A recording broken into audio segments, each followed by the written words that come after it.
Hello there, my friends. It's Jen Pitta with By the Shore Stamping. Welcome into another Teach Me Tuesday episode. I am very excited today to bring to you a video about our new Brusho Crystal Color, which is in the brand new Occasions catalog that came out on January 3rd this year. I will show you. It is on page 26, and it kind of gets lost up here in the corner, but there it is.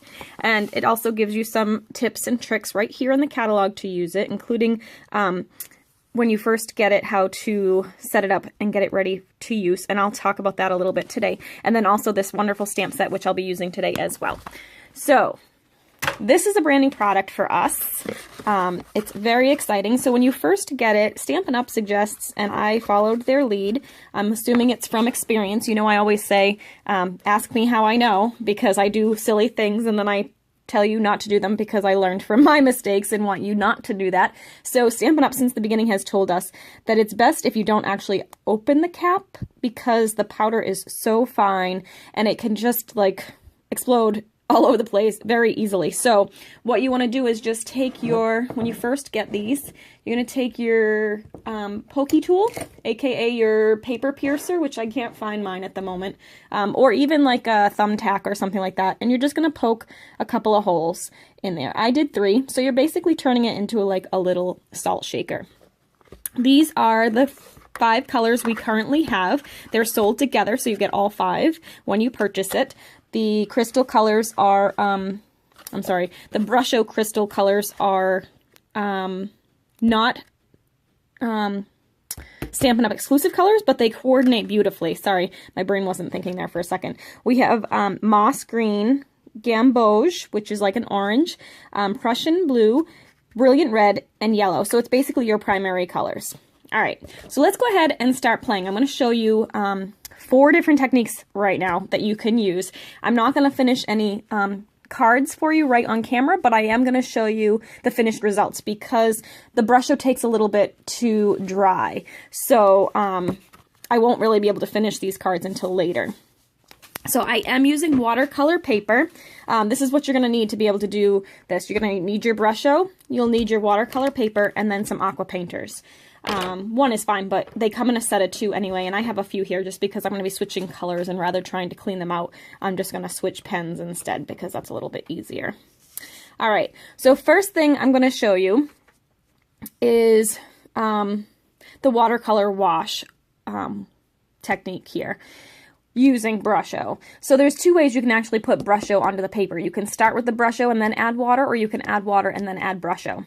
So this way, we're going to actually start with the water, and whenever you're doing this, you want to make sure you're very liberal with your water, which is why we're using the watercolor paper, because this won't work on regular paper because it will sop through it and make it a mess. So what I'm going to do is I'm actually squeezing my aqua painter a little bit so you can actually see that water that I'm laying down here.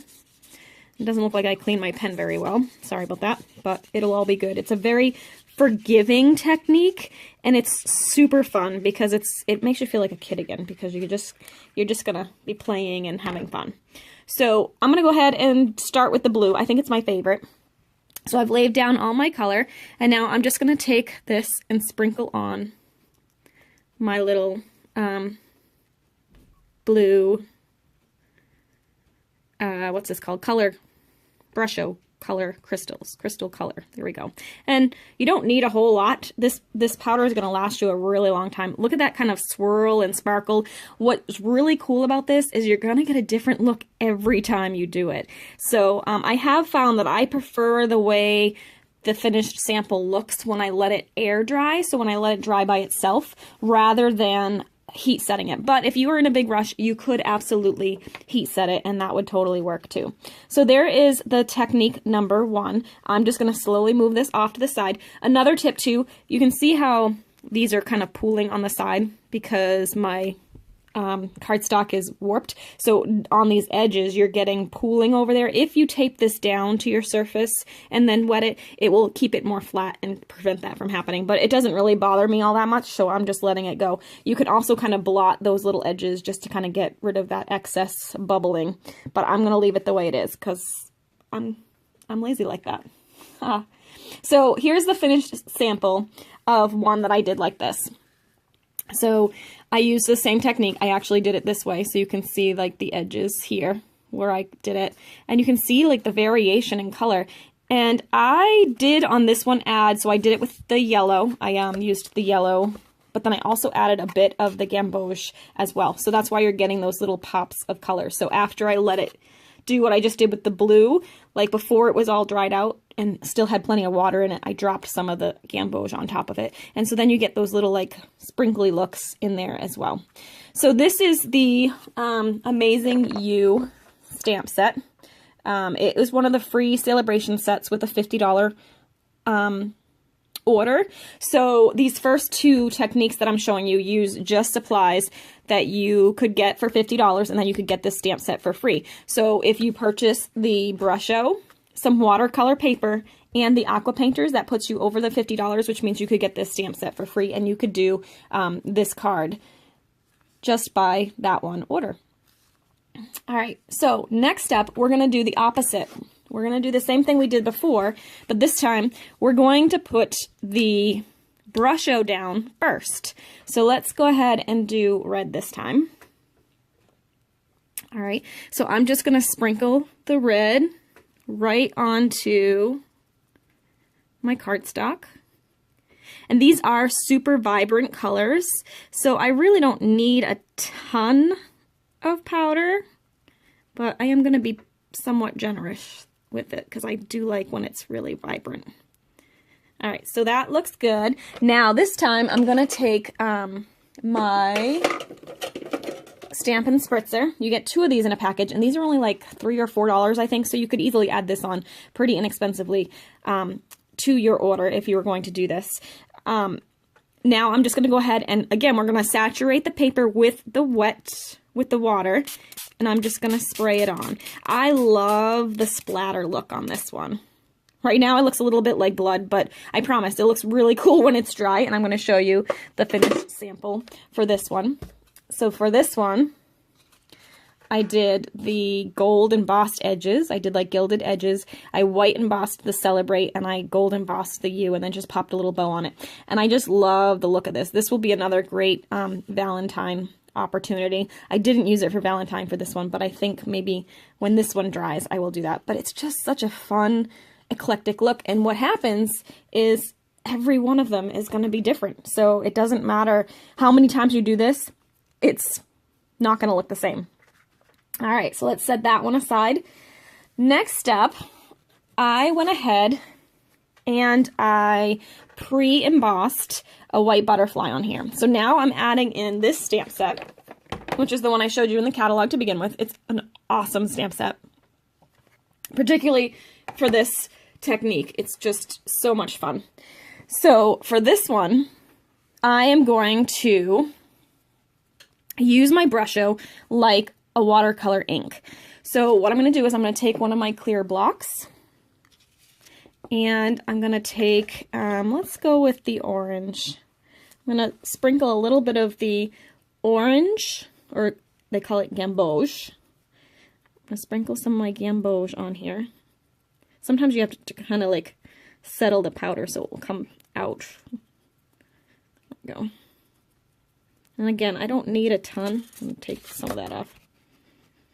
But I want to make sure I have enough in there. All right, so got a little bit of a sprinkling. I'm not even sure you can see that in the camera, but I've got a sprinkling of the gamboge. I'm going to go ahead and drop some water in here and then just circle it around. And I'm making myself a little palette of ink. So what I'm going to do now is I'm going to come in here and I'm going to paint these little like stained glass panels here very liberally with the color the water that has now been tinted with the color crystals.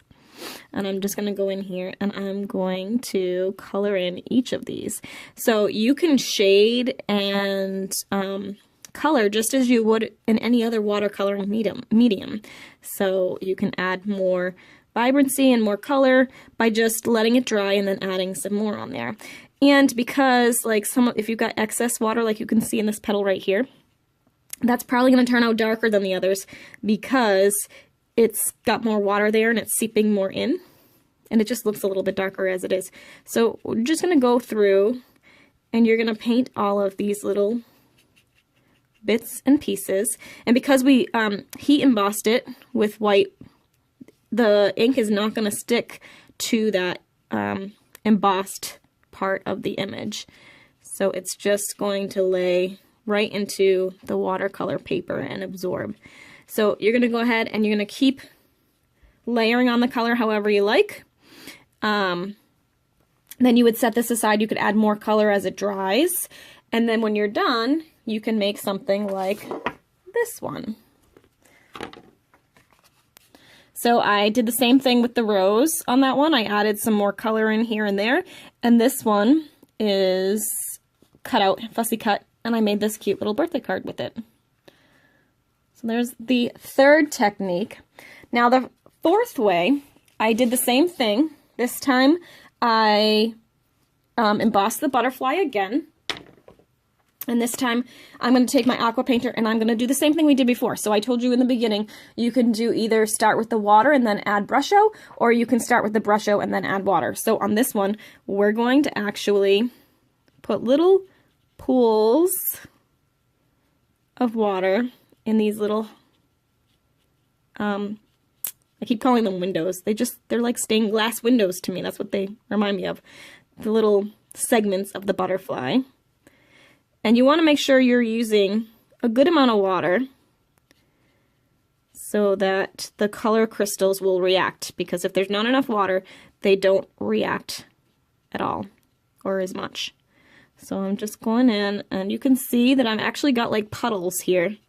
And because of the embossing, it's keeping it contained into that little container, so to say. So I'm going to keep adding for each window. And it doesn't have to be perfect. Like there will be some that don't have water all the way to the edges, and that just adds to the really cool look at the end. Let's see, what color should I do this one for? We've done yellow, red, blue. Let's do, that was actually orange. We didn't do yellow. Let's do, let's just go with green. All right, so I'm going to go ahead and I'm going to add in the green. And the green is kind of unique because I don't know if you can actually see that, but it's got purple in it. So it kind of gives you a mixed bag of colors depending on what drops in there. There's like a darker green, a lighter green, and that really cool purple. So I think this is a really fun one for this butterfly actually, because it's going to give you that variety in the color that a real butterfly would give you. So that is that technique. And then with this one, I did set it aside, but because it's like a bubble of water, you're probably going to want to blot it at one point or another. So you'll just take your napkin or paper towel or something and just kind of quickly push down, pick it up, and then when you pull it away, it'll still be damp and wet. You don't want to blot off all the water, but you just want to kind of take off that big bubble of water and then let it dry. And then, you know, you could spritz it again if you wanted to, add a little more color if you wanted to change the vibrancy or whatever, or you could just go ahead and work with it once it was dry. So I'm actually really excited about this one. This one looks really kind of cool. So I will have to show you what the finished one looks like once that dries. But here is the one I did previously. So I did the same technique with this one. I did the flower and I put the water on first. This one, I put the water on just the flower first. I sprinkled that with the yellow, and then I added a little bit of sprinkling of gamboge in the middle, the orange color, so it looks like it's got some orange in there. I don't know if you can see that. And then once I had done that, I added the water to the leaf, and then I added the green over there. And it seeps into some other areas, which is fine because I think it looks really kind of eclectic and very naturey. So that was that finished one too. I also showed the wash technique over the weekend when I first introduced this, when I did my